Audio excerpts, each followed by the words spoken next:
Hey guys, how's your day going? It's Robbie from Open World Games, and yep, we've got more AC Unity news, this time about online free roam, which Ubisoft has hardly discussed, plus new playable characters from AC's past and new side missions, and I'm going to go over your top comments as well, so stay tuned. First, Game Informer did a demonstration on the crowds in Assassin's Creed Unity, which showed off 12,000 people on the screen at any given time. You can check out the special in the description below, follow the link, and you guys will be taken to Game Informer's article and then video about that. So Ubisoft has been pretty much mum about the online free roam, which has really surprised me, and finally they did a recent blog just about online free roam and co-op play, and they went on to ask, "Want to wander Paris without the worry of mission constraints? No problem. Online free roam has you covered." Yes, so online free roam will be in the game. I don't know if it's going to work like Watch Dogs or not, but they went on to say online free roam can be activated seamlessly. You can either join or create a public or private session. So yes, you can play with complete strangers if your friends are not available at the time, and then roam to your heart's content with a buddy. That is really awesome news, so I'm really looking forward to this feature. And the good news is they did go on to say that you can do missions together, unlike Watch Dogs, which felt completely empty.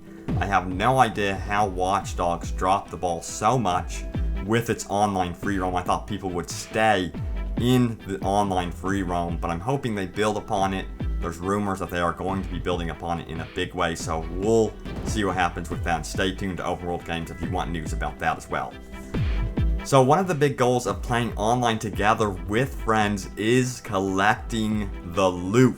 That is what this game is really going to be about. Now, we already know there will be over 200 pieces of armor, but what about weapons? There's been no details on the weapon amount, but until today, there will be over 85 weapons in the game, ranging from spears, swords, axes, and more. And you better believe it, there's going to be some very unique gear and weapons in this game, including gold weapons. So you're going to want to work with your co-op buddies to find those unique weapons. So after you get all of your gear collected, you could go in and equip your character with all of your collected items as well, which have their own unique abilities and statistics. By the way, I did a whole video about how this game is really looking more like an RPG every day. But anyway, for those of you into customization, you can actually customize the colors of every single gear piece, including the head, chest, gauntlets, and more. That is insane. That's very new to me. I did not realize they would go this far with the customization in Assassin's Creed Unity. So everyone is going to have an extremely unique look in this game.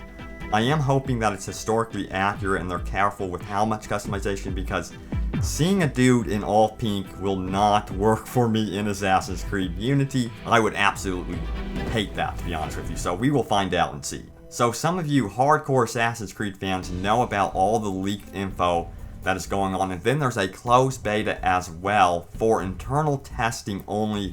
I seriously doubt we will ever see an open beta for this game. I'm actually wanting just to play the game without bugs, so I'm sort of thankful for that. But first up, I want to talk about the graphics. From what I have seen, we haven't seen much in the way of weather and day and night cycle, unfortunately, but I got my first glimpse at rain, and the game is gorgeous. Each district will have a distinct feel and are being described as cities within cities.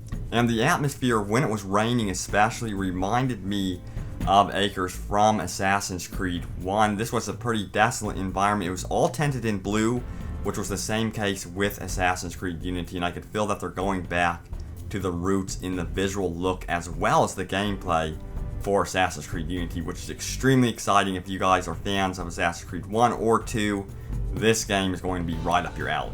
Now, the biggest change is definitely how you can roam the city. This has been talked about before, how you can seamlessly go from the open world into the interiors without load times. I don't think people are really grasping at how huge of an improvement this is. Now you can experience everything in Assassin's Creed without load time. So they went to a huge palace. I mean, this was a massive, massive palace. Went inside seamlessly, went to the second story.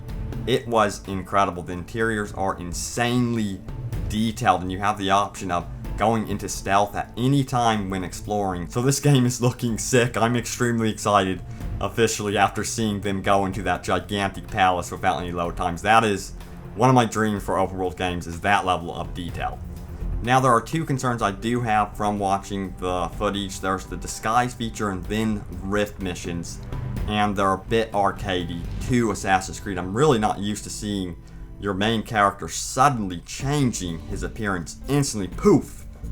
He's someone else with the disguise function. We'll see how that plays out. I know it's more for co-op, which is fine, because they really do not want to separate any of the multiplayer from Assassin's Creed anymore. They really want it to all be in one seamless experience, and that's what they're going for with that. Now, rift missions were also highlighted. These task you to collect glyphs within a certain amount of time as you compete against other players' ghosts. Now that's pretty cool, and they are also part of the Helix, it appears, which is the new term. It's going to replace the Animus. So these are going to be your little activities you can do on the side, much like you did in the Animus with Desmond. So I'm hoping that they make up less than 5% of the game, and in fact, these are the type of missions that I'm going to skip altogether, much like the digital trips in Watch Dogs. That is what they're reminding me of. I wish they would focus on something else instead of developing these silly games, but it is cool how you could face off against other players' ghosts. I just wish it didn't look so weird. I was hoping that they would just keep the look and feel of that gorgeous Paris they have in the game already. And by the way, the mission selection screen for the Rift missions is really interesting. It looks like you could play as famous assassins from past games, including Ezio, Altair, and even Shay. That's right, Shay from the brand new Assassin's Creed Rogue. So yes, there is definitely going to be a connection to Assassin's Creed Rogue, for those of you wondering. So that's really cool. So you guys leave your comments all the time in my videos, and I really do like to go back through them and highlight them in my videos as much as possible. So go ahead and leave a comment below for a chance to have it highlighted. Leave a message to me on Twitter and Facebook. You can find all those links in the description. But here we go. Denuxx Fans Plus Insomnia goes on to say, name your subscribers something. I didn't even think of that. What do you guys want to be called? Do you want to be called My Little Sons of Bitches, or Ogies, or Ogs, or Free Roamers, or Open World Gamers? That's a little bit boring, you know, but let me know what you guys want to be called for sure. I think it's a great idea to do something like that. And Frankie DeZazzo goes on to say, I'm so happy I'm not the only one that loved the Godfather game. Such an underrated game. I cannot agree more with this. I just loved the Godfather game. It was just ported from the original Xbox to the Xbox 360 and PS3, and because of it, it looked really bad, which I'm sure hurt the game. But I think it is one of the games that sets the example on how to do open world gaming right. All of the side missions really did matter to everything, your character, progression, and story. It was great, and I hope that we see something like it in the future from Mafia 3, which I've heard that they are working on. You better believe I will be reporting on that. And Jimmy Lorimar goes on to say, I hated the digital trips. I want to be immersed in a game. All the wacky side missions are just a distraction. There were a few that were fun, but I just really do not like them. They changed the look of the world. I want to stay in this world that looks amazing. In my opinion, Chicago looked really good. I know that some of you complained that there was a graphics downgrade, but I was really impressed with how they did Chicago, and I really hope that they don't screw up AC Unity with too many distractions like the digital trips in Watch Dogs. Let me know what you guys think about all of this. Are you a fan of The Godfather? What did you think about the digital trips from Watch Dogs? And what would you guys like to be called as subscribers in the future? Let me know in the comments below. Thanks guys so much for watching.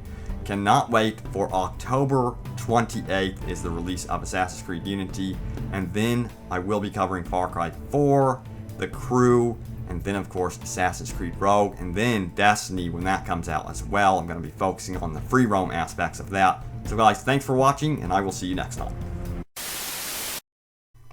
Hey, hey, hey.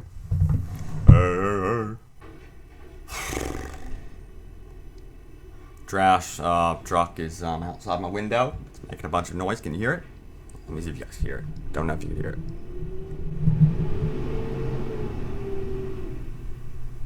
It's gone.